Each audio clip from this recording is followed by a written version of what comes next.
Bonjour à tous, bonjour Chloé, tu vas bien? Hello Mathias, ça va et toi? Bah écoute, je suis ravi de retrouver tous nos amis, tous nos fans pour ce premier épisode de Live from the Magic à Disneyland Paris, où on va vous entraîner à la découverte du parc, des endroits du parc qui vous manquent, qui vous font rêver, et aussi des personnes qui continuent à travailler sur le resort. Et comme cette émission est faite spécialement pour vous, on vous demandera de nous dire en commentaire les endroits que vous aimeriez voir pour pouvoir vivre la magie directement depuis chez vous. Exactement, car on a envie que ce soit votre émission avant tout. Donc comme on vous l'a dit, on va partir à la rencontre des équipes qui travaillent en ce moment sur le parc. Chaque numéro, on vous présentera peut-être des sujets un petit peu différents, et aujourd'hui on a rendez-vous avec des équipes de maintenance qui tous les jours travaillent sur tous les petits détails que vous pouvez voir tous les jours et qu'on aime tant sur le parc. Écoute, je te propose qu'on s'y rende tout de suite. Ils nous attendent au niveau du gazebo, donc c'est à l'autre bout du parc, puisque là on est à Fantasyland Station, et on vous propose de nous suivre pour découvrir un peu le parc dans toute sa beauté.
Bonjour. Ça va? Ça va et vous? Ça va très bien, on est ravis de te voir. Bah écoute Ralen, on est ravis de te rencontrer aujourd'hui. On a un peu envie de montrer à tous nos amis ce qui se passe sur les parcs pendant cette période de fermeture, parce qu'il se passe plein de choses. Donc bonjour à tous, je m'appelle Khaled, je suis cast member à la maintenance, donc je travaille à Disneyland Paris depuis une dizaine d'années. Alors je fais partie d'un département qui s'appelle Central Shop, ou les ateliers centraux, et où il y a 250 personnes, 250 artistes qui travaillent tous les jours à la maintenance des attractions, des bâtiments, des enseignes. Donc on a des menuisiers, des gens qui travaillent la résine, mais aussi des mécaniciens, des électromécaniciens, des peintres décorateurs, des décorateurs accessoiristes, et tout ce monde travaille tous les jours pendant les ouvertures de parc, mais surtout aussi la nuit, pour justement donner le meilleur d'eux-mêmes pour entretenir nos installations. En ce moment le parc est fermé, donc j'imagine que vous travaillez beaucoup de jours également, ça doit beaucoup vous aider. Est-ce que je peux te proposer de nous montrer un peu différents endroits dans le parc où vous travaillez en ce moment? Avec plaisir, allons-y. Allez, on te suit.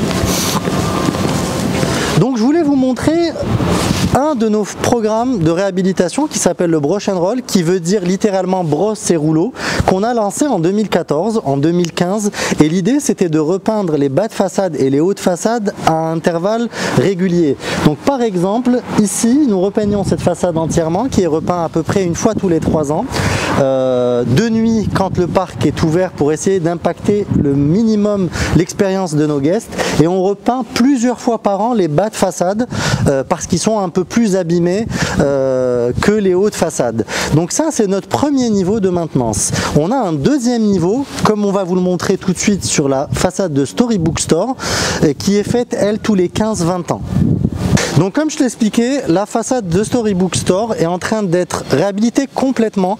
Donc on monte des échafaudages, on refait la menuiserie, les peintures, les étanchéités, les enseignes, tous les décors en résine vont être refaits entièrement. Donc à l'ouverture, il y aura une belle bâche témée pour essayer de cacher les travaux et ne pas impacter l'expérience de nos visiteurs.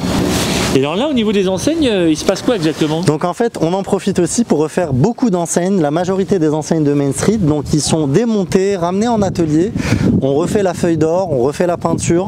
Vous voyez comme l'enseigne d'Emporium où il y a Emporium qui est écrit donc en feuille d'or. Donc tout ça est refait pendant la fermeture, on les démonte et on les remonte quand ils sont réalisés. Alors on en profite pendant la fermeture comme vous le voyez pour réhabiliter les extérieurs, mais nous n'avons pas oublié nos boutiques et nos restaurants. Donc nous allons visiter le restaurant Market House Delhi où on va voir nos techniciens en train de travailler dans les intérieurs parce que malheureusement aujourd'hui avec les températures on profite pour refaire les intérieurs. On va se réchauffer. Allez, on y va. Merci.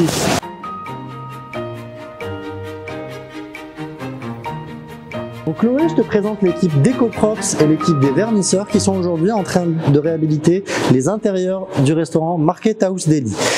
Bonjour Virginie. Comment vas-tu? Ça va. Donc explique-nous ce que tu es en train de faire aujourd'hui. Alors on est en pleine réhabilitation des props de Market House, en fait, qui avait besoin d'un petit rafraîchissement parce que c'est un lieu qui est ouvert en permanence, qui est ouvert très tôt le matin. Alors Market House, en fait, on est dans une épicerie américaine du début du XXe siècle, donc il y a plein d'accessoires qui représentent de la nourriture, des objets qu'on pouvait trouver dans ces endroits-là à l'époque. Et du coup, en fait, Jérôme est en train de réhabiliter des saucissons des faux saucissons. Et Audrey est en train de retoucher un cadre publicitaire en fait, qui se trouve derrière le comptoir. C'est quoi vos process pour travailler? Comment vous rénovez en fait ce que vous avez à restaurer? Et ben, en fait, ça c'est un accessoire qui typiquement a été acheté il y a 30 ans chez un antiquaire. C'est un sac de farine qui a pris la graisse, la poussière et toute la saleté voilà, depuis 30 ans. En fait, on va le démonter du parc, on va l'emmener dans les ateliers. Il va y avoir tout un travail de recherche de matière.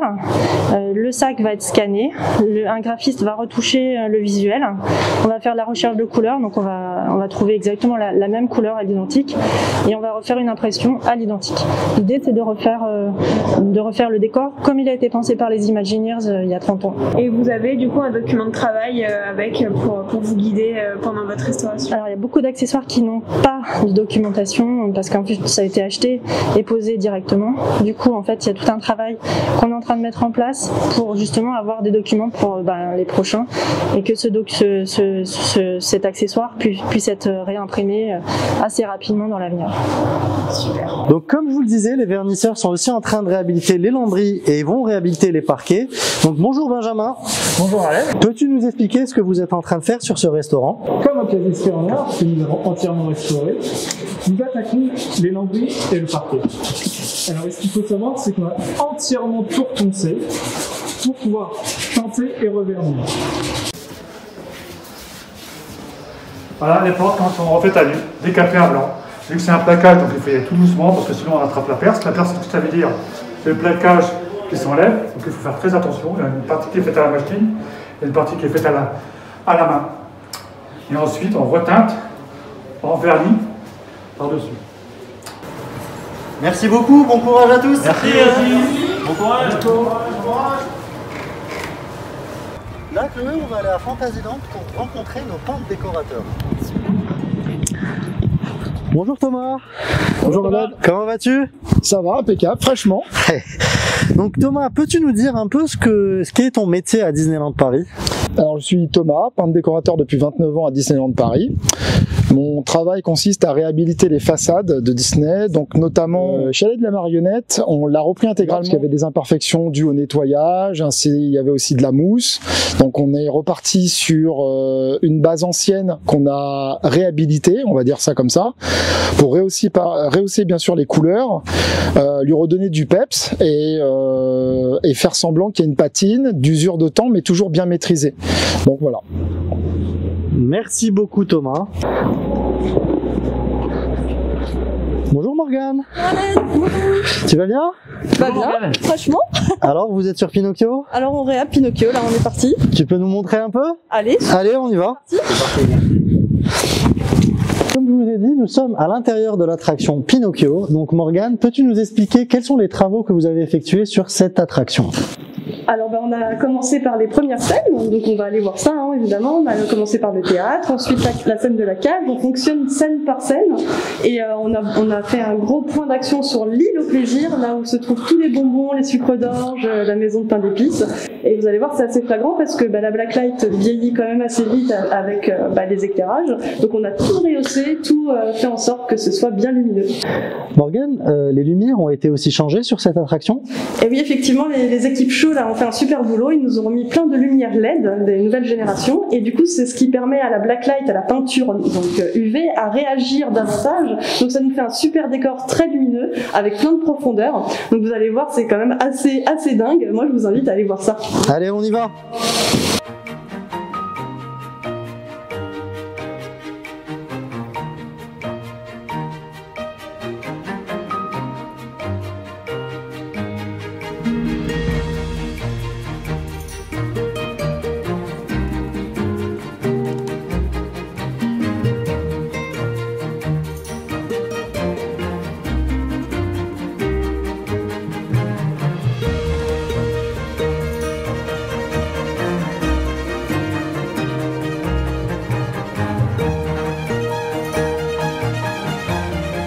Alors nous voilà à présent sur donc la scène de l'île au plaisir de Pinocchio.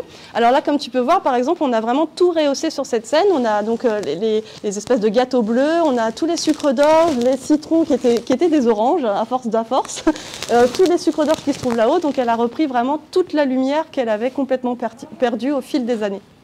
Alors nous voilà sur quelque chose de très lumineux qui ne l'était pas du tout avant. On est sur la glace avec toute la roue en sucre d'orge. Donc elle était complètement cuite avec la blacklight. Dans les tons orangés, vous voyez, c'était plus du tout rose. Et là, on a vraiment retrouvé quelque chose de gourmand à la framboise. Donc voilà, la glace toute refaite. Merci Morgane pour cette visite. On est ici, on finit dans l'atelier de Gepetto. Et j'en profite avant qu'on te laisse pour te demander combien de temps finalement va prendre cette réhabilitation. Il nous faut environ 2 mois de réhabilitation pour refaire toutes les peintures. Et puis en plus, je vous donne une petite info. De base, cette réhab était prévue ultérieurement. Et là, on a profité de cette fermeture un peu obligée par cette malheureuse crise pour pouvoir donc refaire tout ça, tous les travaux possibles sur les attractions. Bon, donc, en tout cas, ça fera plaisir aux visiteurs quand ils reviendront. On a hâte de les retrouver, vivement, qu'ils puissent profiter de toutes ces belles attractions. Merci beaucoup Morgane, encore bravo. Je t'en prie, merci à toutes les équipes.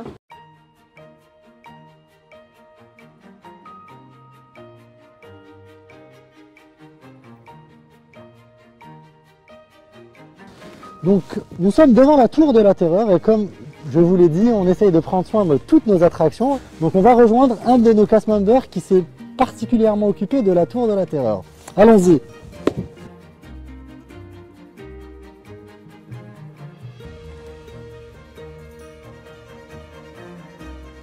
Bonjour Francky. Comment vas-tu? Alors, présente-toi et dis-nous ce que tu es en train de faire sur la Tour de la Terreur. Alors, actuellement, je m'appelle Francky, je suis peintre décorateur à figure finishing. Et là, je suis en train de retoucher quelques patines qu'on fait sur la tour. Donc les patines, ça consiste en fait à vieillir, à donner de l'âge à la tour.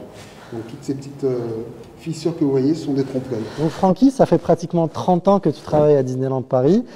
Et donc explique-nous ce que tu as fait. Une des anecdotes que tu as eues depuis ces 30 ans d'expérience à Disney? Alors c'est vrai que je suis là depuis 30 ans, je retouche aujourd'hui, mais l'anecdote en fait c'est que j'ai participé à la construction de la Tour de la Terreur en 2007, pendant 1 an. On a vraiment fait tout de A à Z. Les sols que vous voyez, on les a patinés à l'acide. Les murs que vous voyez, on les a patinés à l'acrylique. Les dalles que vous voyez qui sont en faux bois, elles sont en plâtre, on les a peintes dans un atelier à Bussy-Saint-Georges. Et une fois qu'on a fini toutes ces peintures, tous ces trompe-l'œil, nous avons aussi peint tout l'extérieur du bâtiment. Nous étions 5 peintres. Donc on voit aussi dans ce décor qu'il y a des toiles d'araignée, ça fait partie du décor. Alors explique-nous, c'est des vraies toiles d'araignée, c'est des fausses toiles d'araignée? Alors, les toiles que vous voyez, donc, qui enveniment l'histoire, ce qui donne l'histoire, ce sont toutes des fausses toiles d'araignée.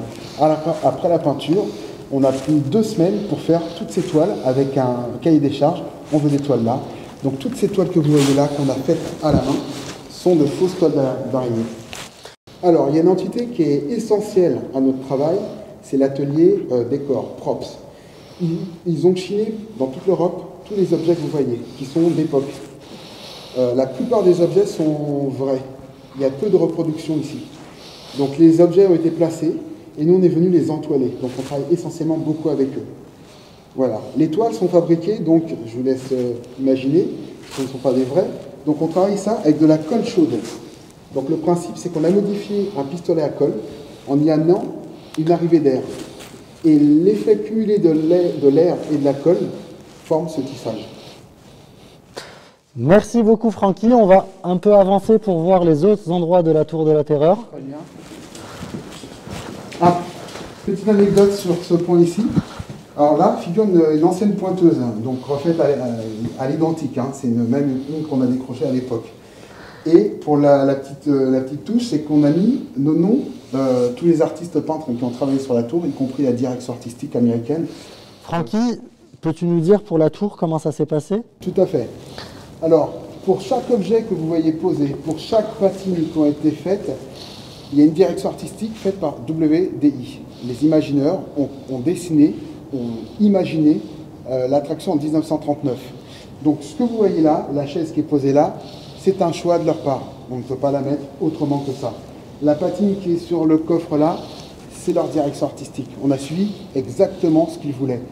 L'entoilage que vous voyez, ce ne sont pas des toiles qu'on a mis au hasard.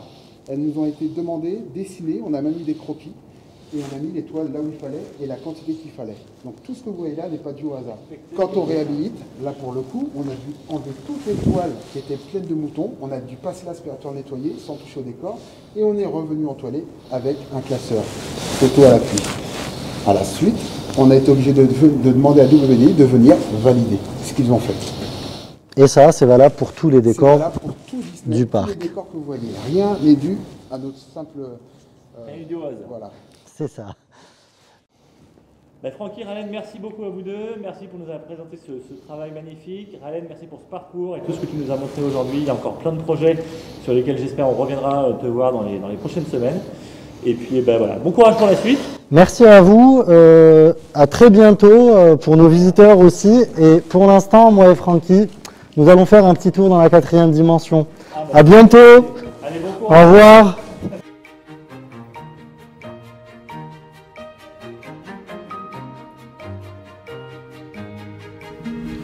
Oh Chloé, c'était sympa hein. C'était trop bien, super passionnant. On a adoré passer ce moment avec vous, on remercie Khaled et bien sûr toutes ses équipes. Rendez-vous très prochainement pour un second épisode de Live from the Magic à Disneyland Paris. Et en attendant, comme Chloé vous le disait au début, n'hésitez pas à nous poster en commentaire vos souhaits de ce que vous avez envie de voir dans nos parcs, des endroits où vous avez envie qu'on vous emmène et on essaiera de faire au mieux. En attendant ce prochain épisode, vous pouvez toujours nous suivre et suivre toutes nos nouveautés sur tous les réseaux de Disneyland Paris et sur DLP News. A très bientôt. À très bientôt. Bye bye.